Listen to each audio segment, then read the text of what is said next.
Evet, Network Marketing'de doğru sorular sorma masterclass eğitimimize hepiniz hoş geldiniz değerli dostlar. Bu eğitimde video kaydı alınacaktır. KVKK kuralları gereği görüntüm ya da sesim yayınlanmasın diyorsanız kameranızı kapatabilir, mikrofonunuzu kapatabilirsiniz. Benim için sorun yok diyorsanız da kameranızı ve mikrofonunuzu açarak rahatlıkla eğitime iştirak edebilirsiniz değerli dostlar. Bugün Network Marketing'de güçlü soruların sanatını öğreneceğiz değerli dostlar. Çünkü başarılı network marketing profesyonelleri bilir ki konuşan değil, dinleyen ve güzel soruları, doğru zamanda sormayı bilenler başarıyı yakalayacak.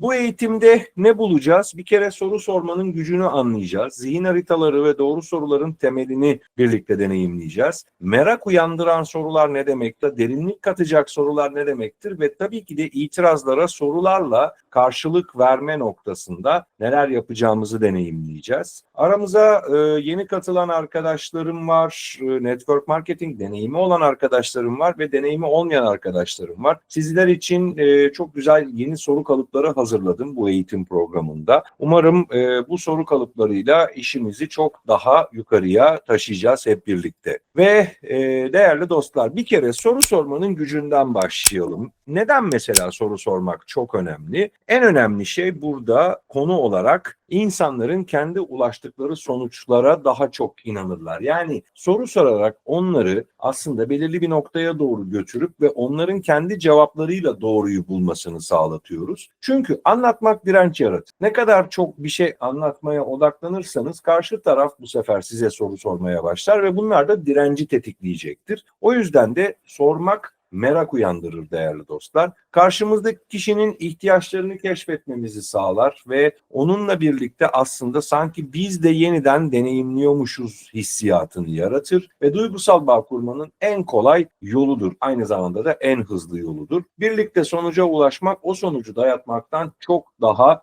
önemlidir. Çünkü biz işimizde danışman rolünü üstlenmemiz gerekiyor. Yani bir şekilde bir şeyi üstüne basa basa karşı tarafa satma çabasından çok daha derin bir noktaya doğru ilerlememiz gerekiyor. Ve dediğim gibi network marketing satış yapma değil fark ettirme sanatıdır. Geleneksel yaklaşımlarda özellikleri, ürünleri, faydaları anlatarak satmaya çalışmak artık özellikle günümüzde sadece direnç yaratmaya başladı. Ama soru temelli yaklaşımlar soru sorarak kişinin kendi farkındalığını, hayatındaki boşlukları fark etmesini ve içsel motivasyonu yaratmaya başladı değerli dostlar. Özellikle son 5 yılda bu dönüşüm çok daha hızlı noktaya geldi. Hatta geçenlerde de bir video paylaşmıştım. Bu ürün harika çünkü yerine şu anda gelir kaynaklarınız konusunda en çok neyi değiştirmeniz gerek gibi kişiyi düşünmeye sevk edici sorular sormamız gerekiyor. Çünkü artık kimse harika fırsatlar, süper ürünler vesairelerden etkilenmiyor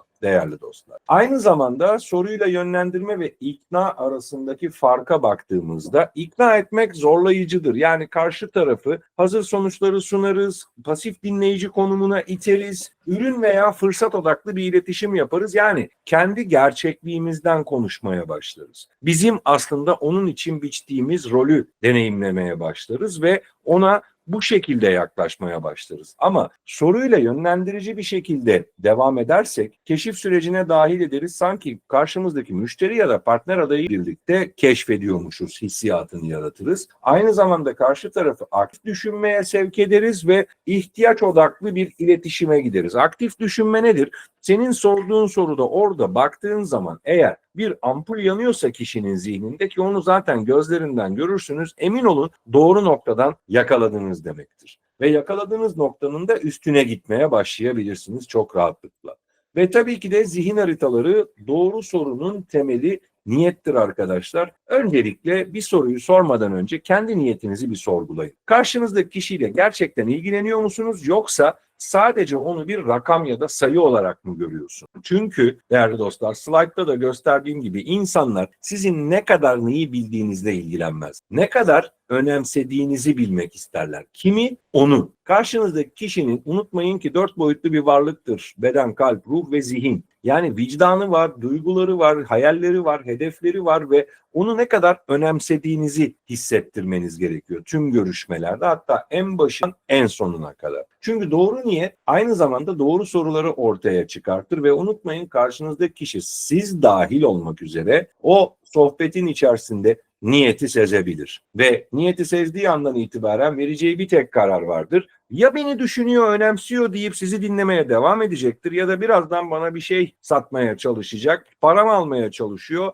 ya da beni dolandırmaya çalışıyor gibi düşünerek sizin hakkınızda negatif bir karar verecektir. O yüzden doğru sorunun en önemli temeli doğru niyettir. Karşımızdaki kişi bunu mutlaka hissedecektir değerli dostlar.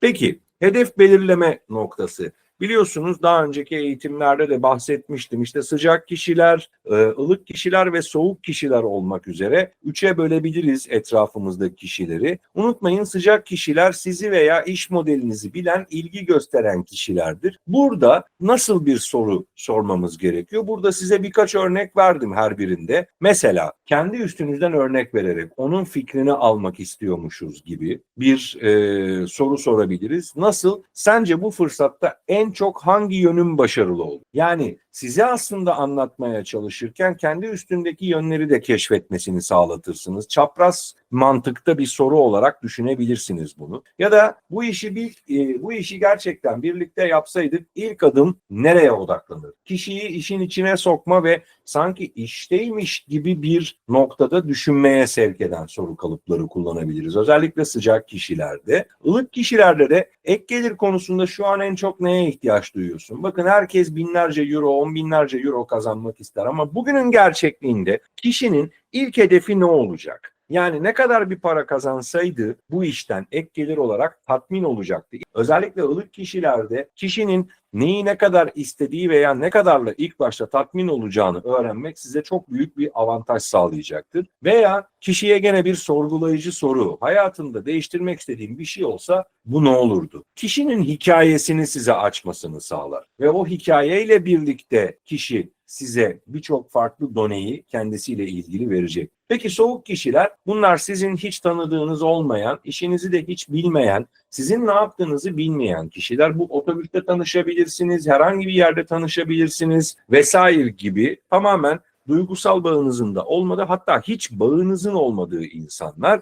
Mesela ne demişim burada? İdeal hayatınızı düşündüğünüzde şu anki durumunuzdan ne kadar uzaktasınız? Aslında burada sorduğum şey şu: gerçekten hak ettiğin hayatı yaşıyor musun? Bunu direkt de sorabilirdim ama özellikle soğuk kişilerde gerçekten hak ettiğin hayatını yaşıyor musun sorusu bir yargılama cümlesi olarak karşımıza çıkar. Ama ideal olduğunu düşündüğün hayatından şu anda ne kadar uzaktasın sorusu kişiyi gerçekten hak ettiği hayatı yaşayıp yaşamadığı noktasında kendi içinde bir sorgulamaya itecektir. Tabii ki de empati temelli düşünce yapısıyla soruları hazırlayacağız ama bakın, burada her zaman diyorum, empati kurmayacağız. Sadece karşımızdaki kişiyi gerçekten anlamaya odaklı olacağız. Çünkü empati kurmaya başlarsak onun sorunlarını, onun hayatını içselleştirip sanki onun sorunlarını çözecek olan bizmişiz gibi davranmaya başlarız ve kişi sorumluluk almaktan uzaklaşmaya başlar. Empati radar soruları. Mesela kendinize şunu sorun: onun yerinde olsaydım ne duymak isterdim? Bu çok önemlidir. Bakın, ne yapardım değil,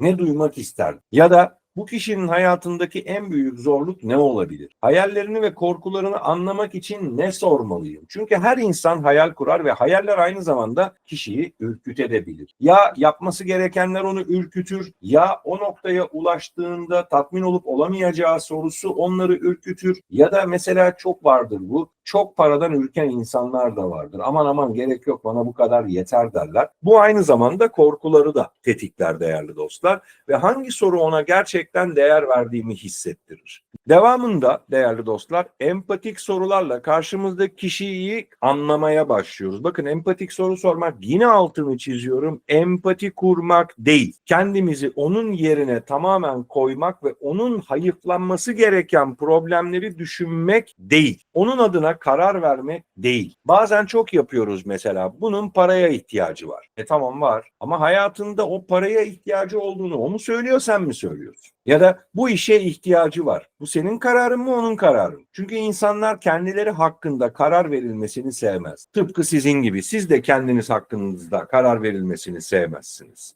Evet, böylelikle insanlar anlaşıldıklarını hissettiği anda, ki biz buna psikolojik oksijen deriz. Nasıl yaşamak için böyle oksijene ihtiyacımız varsa günde 20-25 bin kere nefes alıp veriyorsak, aynı zamanda hayatımızı devam ettirebilmemiz için de psikolojik oksijene ihtiyacımız vardır. Nedir psikolojik oksijen? Karşımızdaki kişinin bizi anladığını hissetmek, aynı doğrultuya gelmek, aynı frekansa geçmek. İlk temasta merak uyandıran sorular. Şimdi tabii ilk temasta yakın tanıdığınız olsun, uzak tanıdığınız olsun ya da hiç tanımadığınız insanlar olsun, bir kere ön yargılar mutlaka olacak. Çünkü network marketing sektöründe sizden önce bir sürü harika, muhteşem, efsane, aliyülala fırsat sunan insan onların karşısına çıktı.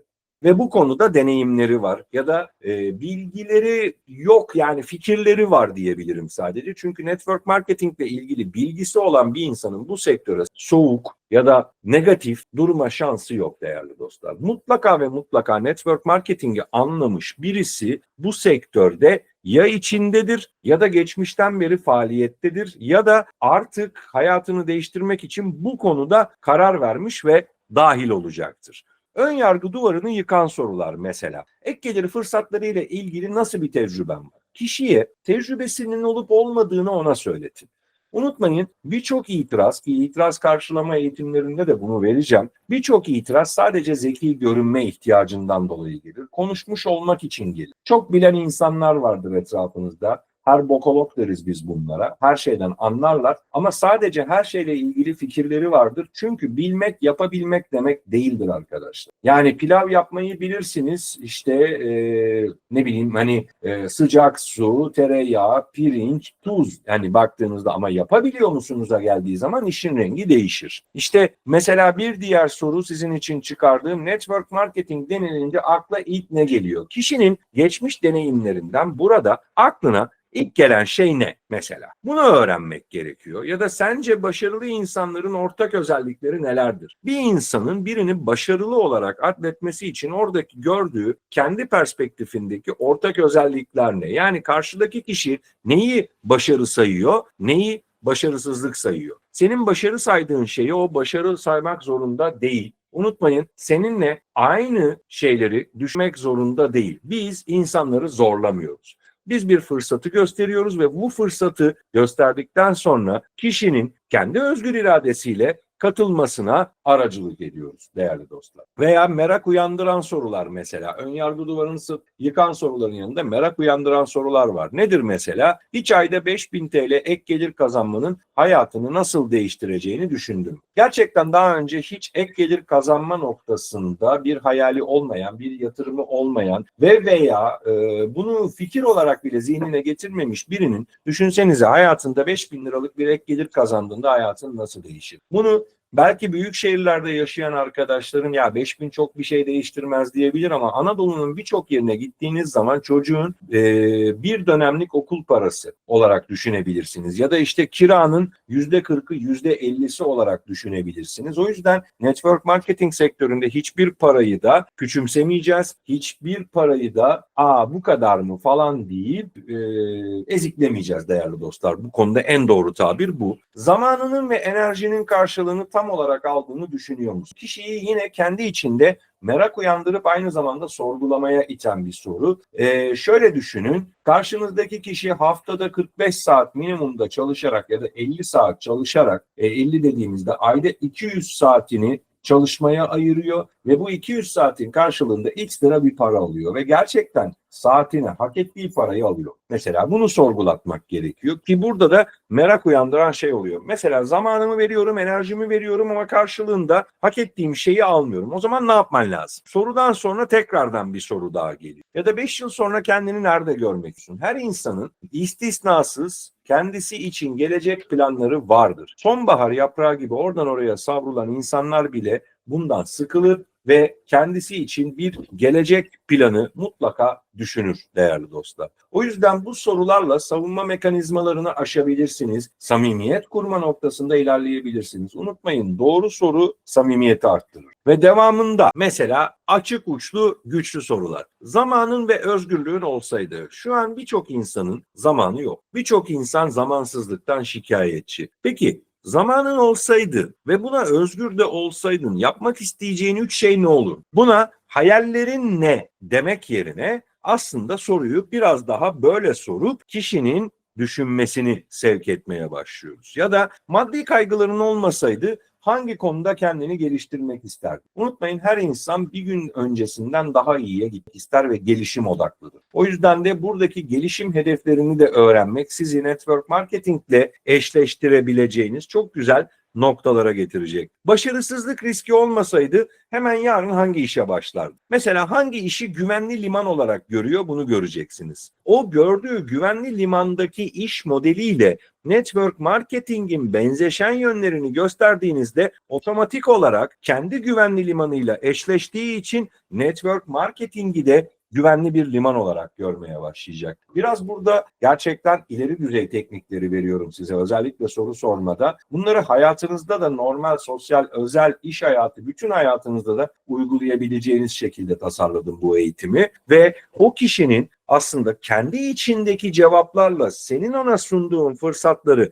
eşleştirmeye başladığında en sonunda benimle çalışır mısın dediğinde cevap otomatik olarak evet'e dönüşmeye başlıyor. Devamında ek gelirin olsaydı ilk olarak hayatında ne değiştirirdin? Kişinin hayatında en rahatsız olduğu şeyi öğreniyorsun. Bu işte özgürlük kısmı olabilir, ne bileyim işte sosyalleşme kısmı olabilir ya da hobilerine vakit ayırma olabilir, birçok farklı şey olabilir, zamanı efektif kullanma olabilir ama unutmayın, senin onun adına düşündüğün şey değil. Onun gerçekten sana vereceği cevaplar çok önemli. Başkaları adına ne yapmıyoruz? Demin de söyledim, karar vermiyoruz. Ve 5 yıl sonra dönüp baktığında en çok pişman olacağın şey ne olurdu? Ben bunu bazen şöyle diyorum. Geriye dönük 5 yıla baktığında en büyük pişmanlıkların ne? Eğer bunları değiştirmezsen bir 5 yıl sonra gene bunlarla ilgili pişmanlık duyacak mısın gerçekten? Gibi kişiye o sorguları ortaya koyacak sorularla, yani zamanın olsaydı ya da şu olsaydı, paran olsaydı, her şey mümkün olsaydı tarzı, bunlar koçluğun içinden size özel seçtiğim sorular, açık uçlu güçlü sorulardır. Kişiyi kendi içinde muhakeme yapmaya ve bu muhakemenin sonucunda sen de görüşmen de nereye doğru ilerleyeceğine doğru bir karar verebilirsin. Unutmayın, karşınızdaki kişinin size ihtiyacı var ama daha bunun farkında değil. Karşınızdaki kişinin bu işe ihtiyacı var ama daha bunun farkında değil. Senin buna ihtiyacın var, para kazanman lazım, bankada borcun var, zaten böylesin, şöylesin diye yargılayan cümlelerle karşımızdaki kişiye hiçbir etkide bulunamayız. Ama bu şekilde yaklaşarak onu düşündüğümüzü hissettirip ona adım atacak bir alan açarak cesaretlendirebiliriz. İlk 60 saniyede güveni arttıran yaklaşımlar mesela. İlk izlenim soruları. İlk böyle sohbete başladığınızda artık karşı karşıya geldiniz. Sizi en çok ne motive eder mesela? Sizi biraz daha yakından tanımak istiyorum bu işi konuşmadan önce. Sizi en çok ne motive eder? Hayatında şu anda en çok neye değer veriyorsun? Kişi diyebilir aileme, arkadaşlarıma, çoluğuma, çocuğuma, kendime, hayallerime, fırsatlarıma vesaireye birçok şey söyleyebilir. Ya da bir iş fırsatını değerlendirirken sizin için en önemli kriterler ne? Bakın, network demiyor. Kendi sunduğum fırsatla ilgili konuşmuyorum. Kişinin hayata bakış açısını öğrenmeye çalışıyorum. Çünkü o hayata gösterdiği bakış açısıyla birlikte neyi farklı yapması gerektiğini kendi kendine söylemeye başlayacak. Devamında ilk 60 saniyede kendinden önce karşındakini merak dediğimiz şey var. Yani sen zaten bu işi yapıyorsun ve özellikle karşındaki kişinin karşısına oturduğunda bu işi bilen sensin. Onun danışmanlığını yapacak olan sensin. O yüzden kendinden önce karşındakini merak et. Acaba bu girer mi? Acaba buna işte ultimate paket önerebilir miyim? Hayır abi, bunlar senin gerçeklerin. Karşındaki kişinin gerçekliğine eğer gerçekten değer veriyorsan o zaman aktif dinlemeyi, yani sorularla dinlemeyi hayatına adapte etmen gerekiyor ve emin olun bu sosyal yaşamınızda da özel yaşamınızda da size çok büyük katkı sağlayacak. Ve bazen şu da gerçekleşecek. Çok soru soruyorsun noktasında da itirazlar alacaksınız. Evet, bunun da ipin ucunu kaçırmamak lazım. O dengeyi de kurabilmek lazım diyebilirim. Ve tabii ki de bakın burada çok önemli bir noktayı sizin için notlar arasına yazdım. Mutlaka görüşmelerinizde not alın. Bir kağıt kalem mutlaka kullanın ve karşınızdaki kişinin gözünün içine bakarak konuşun. Böylelikle güven duygusunu sağlarsınız. Tabii ki de ortak noktalar bulacaksınız. Bu şekilde yaparak onları, o ortak noktaları, seninle onun arasında da ortak noktalar bulacaksın. İşle onun hayatında da ortak noktalar bulacaksın ve bunları da vurgulayacaksın. Ama unutmayın ki her cevaba yargısız bir şekilde karşılık vereceğiz. Unutmayın, herkes size evet demeyecek. Evet demek zorunda da değil. Devamında burada bakın çok önemli bir noktayı sizin için not aldım. Güven sunumdan önce kurulmalıdır. Sunum yaparken güven köprüsünü kuramazsınız. O yüzden hayatınızdaki hikayeleri, etrafınızdan gördüğünüz hikayeleri, ilham verici, motive edici hikayeleri mutlaka paylaşın. Ki hikaye anlatımıyla ilgili de YouTube kanalımda çok güzel bir eğitimim var. Hikaye anlatımını, hikaye nasıl tasarlanır onu da seyredin lütfen bu sunumdan sonrasında. Çünkü güveni eğer sohbet esnasında kurmazsanız, ki biriyle sohbet yarım saat sürecektir, biriyle sohbet 5 saat sürecek. O güveni kurana kadar karşınızdaki kişiye emek harcayın. Ama ben 5 saat görüşme yapamam. Ama ben sıkılıyorum. Ama benim o kadar vaktim yok. Abi oraya geldiysen ve karşındaki kişiyle oturuyorsan bir başka görüşmeyi düşünmek yerine önce karşındaki kişiye değer vereceksin. Önce karşındaki kişiye gerçekten önemli olduğunu, senin için onun hayatında bir şeyleri değiştirebilmenin çok önemli olduğunu ve ona danışmanlık yapmanın çok önemli olduğunu hissettireceksin. Unutmayın, bazı insanlar yarım saatte bu noktaya gelir, bazıları 5 saat. Bazı görüşmeleriniz çok hızlı olacaktır, bazı görüşmeleriniz ağır ilerleyecek. Ama bu demek değildir ki çok hızlı olanlar çok hızlı iş yaparlar, çok yavaş olanlar yavaş iş yaparlar. Belki de o güveni kurduktan sonrasında karşınızdaki kişiye o gün 5 saat harcadınız ve onu gerçekten dinleyip anladınız, güveni kurdunuz ve evet dedi, takımınıza katıldı, hepinizden çok daha hızlı ilerleyecek. Bunu bilemeyiz. İnsanların dinleme potansiyeli, güvenin oluşma noktası farklıdır ama bu onların iş hayatındaki hızının ne demek olduğunu sana göstermeyecek. O yüzden insanları hızlı ya da yavaş diye ayırmayalım. Gerçekten o güveni onlara nasıl verebiliriz diye bakalım. Aynı zamanda değerli dostlar, derinlik katmak. Tabii ki de sohbetimize derinlik katarak devam etmemiz gerekiyor. Dinlemeyi öğreten sorular. Mesela dinleme odaklı sorular. Kişi size hayatında bir noktadan, bir konudan bahsetti ve o konu aslında onun hayatında belki de değiştirmek istediği bir konu. Burada şunu sormaktan kaçınmayın mesela. Bu anlattığın konuyla ilgili onun cümlelerinden alıntı yaparak, işte Ayşe Hanım'la yaşadığın konuyla alakalı biraz daha detay verebilir misin? Mesela o konu sana ne hissettirmişti gibi. Duygularını öğrenmeye çalışmak, kırgınlıkları, üzüntülerini ya da mutluluklarını, sevinçlerini, hayatta illa kötü şeyler yok nihayetinde.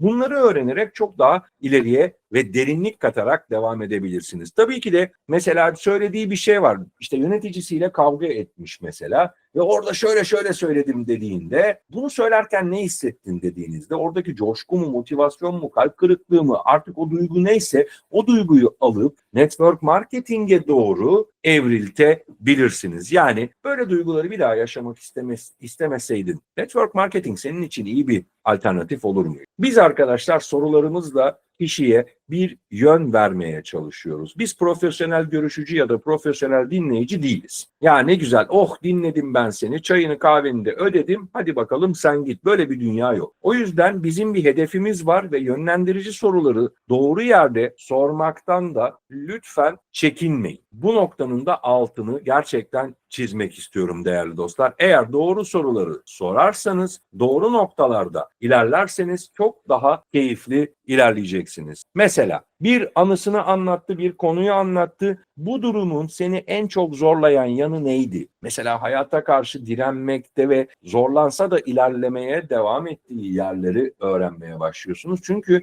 network marketingde zorlanacaksınız. Herkes evet demeyecek. Derinleştirme teknikleri vardır. Bakın bazen karşınızdaki kişi şöyle bir es verir. Orada konuşmayın. Çünkü orada iç sesini dinlemeye başlar kişi. Ve o iç sesini dinleyerek öyle olmuştu ama işte bak zamanla Mesela bu yaşadığım olay bana çok daha farklı deneyimler katmaya başlamıştı. Eğer sen konuşmaya başlarsan kişi artık dinlenmediğini ve o es verdiğinde, iç sesine döndüğünde söyleyeceklerini toparlama noktasında artık senin ona ne önem ne değer verdiğini düşünmeye başlayacak. Ama bazen sessiz kalmak karşıdaki kişiyi dinlemek demektir ve derinleştirmek demektir. Bunu koçlukta çok yaparız biz. Kişi anlatırken sadece kafamızı sallarız ya da deriz. Ve kişi anlatmaya devam eder. Unutmayın, siz dahil hayatınızdaki herkes zaten bir şeyleri anlatma noktasında gerçekten istekli. Devamında anlıyorum diyerek devam etmesini sağlama. Mesela yine o sessizliğin içerisinde kafanızı sallarken anlıyorum dediğinizde sadece susun ve gerçekten anladığınızı hissettirin. Çünkü devam edecek. Orada hikaye yarım kalmadı. Yarım kalmamalı. O hikayeyi anlatmaya devam etmeli. Çünkü esas değiştirmek istediği şey orada. Ve bunun karşılığında da network marketingi koyduğunuz zaman kişi bir probleminin gerçek manada çözümünü karşısında gördüğünde emin olun siz kayıt olma deseniz de sizi bile dinlemeyecek olacak. Devamında bunun senin için ne anlama geldiğini merak ediyorum. Kişinin hayata bakış açısındaki anlamları nedir? O anlamlar zaten derinleştirmeye başlar. Bir yüzeysel iletişim vardır. Bir de gerçekten derine indiğimiz dinleme, psikolojik oksijen verme, aktif dinleme teknikleriyle böyle derine inerek kişinin hayata karşı bakış açısını sorguladığımız, sorgulattığımız ve öğrendiğimiz derinleştirme teknikleri vardır. İşte bunlar da sizin görüşmelerinizdeki en sonundaki evete doğru giden noktada hayatınızı değiştirecek küçük tiyolar değerli dostlar. Devamında kişinin ihtiyacını ortaya çıkaran stratejik sorular. Bir kere şu anda veya işinde veya hayatında neyi değiştirmek istersin? Bu mevcut durum. İdeal dünyada bir hayatın olsaydı, her şey mümkün olsaydı nasıl bir hayatın olurdu?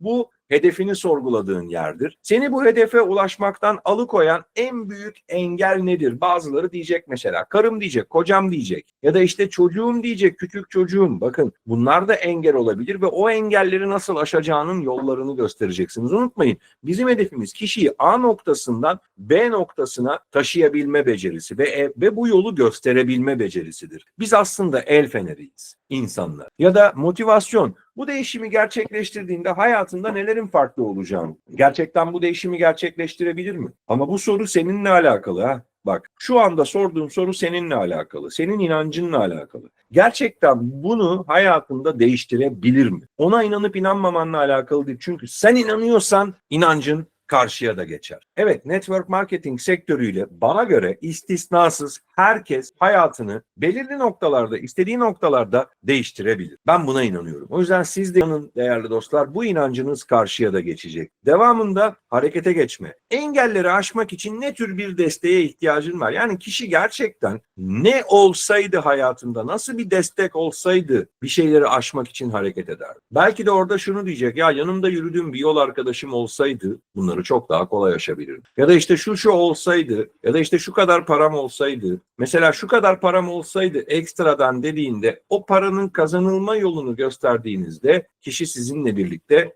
yürüme kararı verecektir. Unutmayın, insanlar problemlerinin çözümlerini satın alırlar. Başka da hiçbir şeyi satın almazlar. Evde ne kadar fazla eşyan varsa, özellikle hanımlar, sıkıldım ben bu eşyalardan deyip yeni alışveriş yapıyor musunuz? Yapıyorsunuz. Problem ne? Eşyalardan sıkılmanız. Çözümü ne? Gidip alışveriş yap. Evinizi boyatma kararı verdiniz. Neden? Rahatsız olursunuz. Bir problem vardır. Ya duvarlar kirlenmiştir. Ya işte çocuk kalemle boyamıştır. Ya rengi solmuştur. Ya da o duvar kağıdından sıkılmışsınızdır. Yani bir problem oluşmuştur. Bu problemin çözümü nedir? Değiştirmek. O yüzden insanlar sadece ve sadece gördükleri problemlerin çözümlerine yatırım yaparlar. O yüzden biz insanlara problem yaratmalıyız. Biz insanların içine rahatsızlık tohumları ekmeliyiz. Unutmayın, rahat olan değişmez. Bazı insanlar vardır, evi affedersiniz bok götürür, umurunda değildir. Dağınıklık had safhadadır. Temizlik içler acısıdır. Umurunda değildir. Hatta sen gittiğinde orada böyle ne bileyim terliksiz falan gezmezsin. Böyle bir yerlere dokunmak istemezsin. Hatta o kişilerin yemeğini yemek bile istemezsiniz. Böyle insanlar vardır. Kişi bundan rahatsız değilse değiştirmez. Senin rahatsız olman o kişiyle alakalı. Ya senin borcun var, ben bundan rahatsızım demen hiçbir şey ifade etmiyor. Şuraya geçmiyor. Hayatın kötü gidiyor demen hiçbir şey ifade etmiyor. Şuraya geçmiyor. Ve devamında değerli dostlar, Kapanışa hazırlık yapan sorular. Bakın bizim sorduğumuz sorularda hep bir noktaya doğru gidiyoruz. Kapanışa doğru. Mesela değer teyidi. Konuştuğumuz fırsat aradığın kriterlere ne kadar uygun görünüyor? Kişinin fikirlerini almak, aradığı kriterlerle ne kadar eşleştirebildik? Onu görmek ya da ölçeklendirme. 1 ile 10 arasında bir değer verseydin bu fırsat hayatını değiştirme potansiyeline ne kadar katkıda bulunur? 3 dediğinde acaba nerede ben o motivasyonu ya da o birleştirmeyi veremedim? 8 dediğinde ne kadar güzel bir sunum yaptım, kendimi tebrik ederim noktasında ilerleyebilirsiniz. Boşluk doldurma şeyi vardır mesela. Bu fırsatta seni en çok heyecanlandıran şey ne? Artık sunumu yaptım, ürünü anlattım, kazanç planını anlattım. Bu fırsatta seni en çok heyecanlandıran ne? Birisi şunu diyebilir, çok basit, dünyayı gezmek. Öbürü diyebilir, ek gelir, çocuğumun okul parası. Bir tanesi diyebilir, kredi kartı borçlarımı ödemek. Artık böyle menünün sağ tarafına bakmamak ya da işte kendime yatırım yapıp bu eğitimlerden faydalanmak. Onu hayatındaki hangi boşluğu dolduracak şeyi sundun. İşte satışı kapatırken de bu noktadan ilerleyeceğiz değerli dostlar. Bağlanma. Mesela bakın bu çok güzeldir. Ben çok yaparım. Bir karar vermek için başka neyi bilmek istersin? Başka bir şeye gerek yok dediğinde artık orada karar vermek zorunda. Ya evet diyecek ya hayır diyecek. Yani şu itirazı en sona geldiğimizde bir araştırayım itirazını aslında orada çok rahatlıkla geçmiş oluyor. Buna rağmen bir araştırmak istiyorum dediğinde ben sana biraz önce sordum, başka neyi bilmek istiyorsun? Herhangi bir şey bilmeye gerek yok dedin. Şimdi kafana takılan ne? Bunu açıkça sorsana. Dediğinde bu sıkıştırma değildir değerli dostlar. Kişiyi kendiyle yüzleştirmedir. Çünkü cevabı biraz önce verdi zaten. Bir karar vermek için daha fazla neye ihtiyacın var dediğimde bir şey yok dediyse artık o kararı verdi zaten. Evet ya da hayır kararı mutlaka o gün verecek. Zaten amacımız ilk görüşmede evet ya da hayır kararını almaktır. Yani kısmete bırakmamak. Çok nadirdir ki kısmete bırakılan görüşmelerden geri dönsün insanlar. Evet, devamında sorgulayan değil, düşündüren soru teknikleri. Neden daha önce başlamadın? Sana ne? Ya da bu kadar parayı harcamaya gerçekten gücün yetmez mi? Sana ne? Ama bunu şöyle de sorabilirsin. Mesela işte şu kadar yıldır yaşadın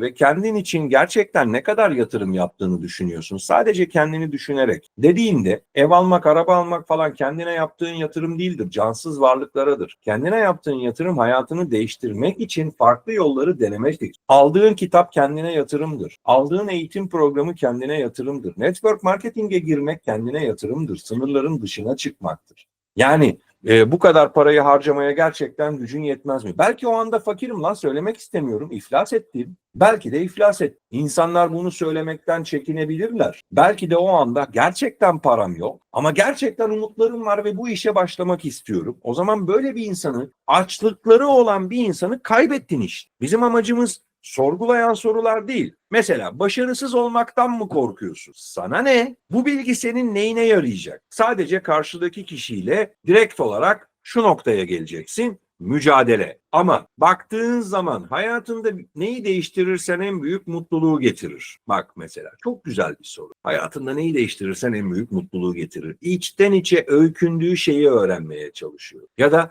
bu fırsatı değerlendirirken en çok neyi dikkate alıyorsun? Belki parayı dikkate almıyor, belki parası var ama parayı bahane ediyor. O kadar param yok diye. Bir insanın parasının olup olmadığını da çapraz sorularla öğrenirsiniz. Bunu ayrıca bir eğitimde değerlendiririz bir konu olarak.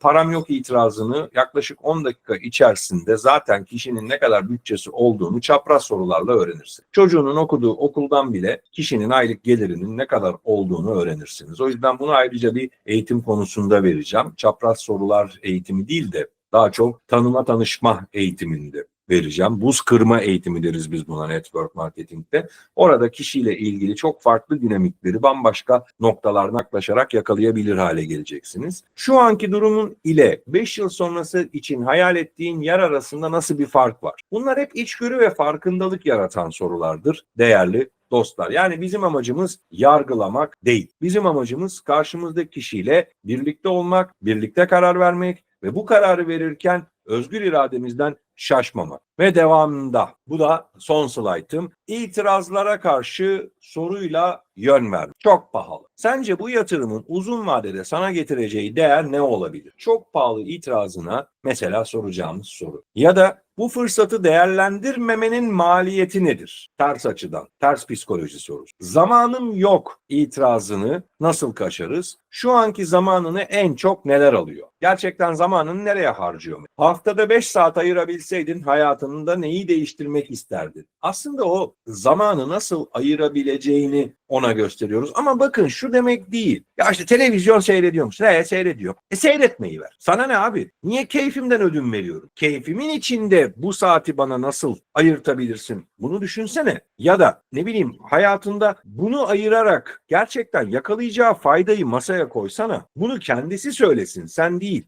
Televizyon izleme bir süre. Arkadaşlarınla geyik yapma. Şuraya gitme, buraya gitme. Ya ben bunlara da gitmek istiyorum ama bunlar benim hayatımın gerçeği, rutinleri. Sen istiyorsun diye ben bu rutinleri değiştirmeyeceğim ki. Bana istetsene. İşte sorular biraz önce yaklaşık 45 dakikadır anlattığım tüm bu sorular aslında karşı taraftaki ihtiyacı ve isteği ortaya çıkartıyor. Devamında düşünmem lazım. Biraz önce söyledim mesela düşünmem lazım itirazını. Başka hangi bilgiye ihtiyacın var? Karar vermek için daha fazla bilgiye ihtiyacın var mı sorusu gibi. Karar vermeni kolaylaştırmak için sana nasıl yardımcı olabilirim? Mesela bu itiraz geldiğinde. Tam olarak hangi konuda daha fazla bilgiye ihtiyacın var? Gibi. Bunlar genelde kaçış itirazlarıdır arkadaşlar. Ve gerçekten yeteri kadar motivasyonu veremediğimiz noktalarda alacağımız itirazlardır. Ama bakın burada en önemli şey, en altta yazdım. İtirazları cevaplamaya çalışmak ve onları çürütmek yerine daha da sorularla derinleştirip gerçek nedeni ortaya çıkartın. İnsanlar genelde bunu söyler ama neden buradadır? Bahaneleri vardır, mazeretleri vardır ve hayatında bir tane kuralı vardır. Ya mazeretlerin vardır ya maseratin vardır. Onun arkasından çıkarmak için kişiyi itmenize gerek yok. Çekmenize ihtiyaç var. Unutmayın biz kişileri kendi yanımıza çekmeye çalışıyoruz. Bir yerlere itmeye çalışmıyoruz değerli dostlar.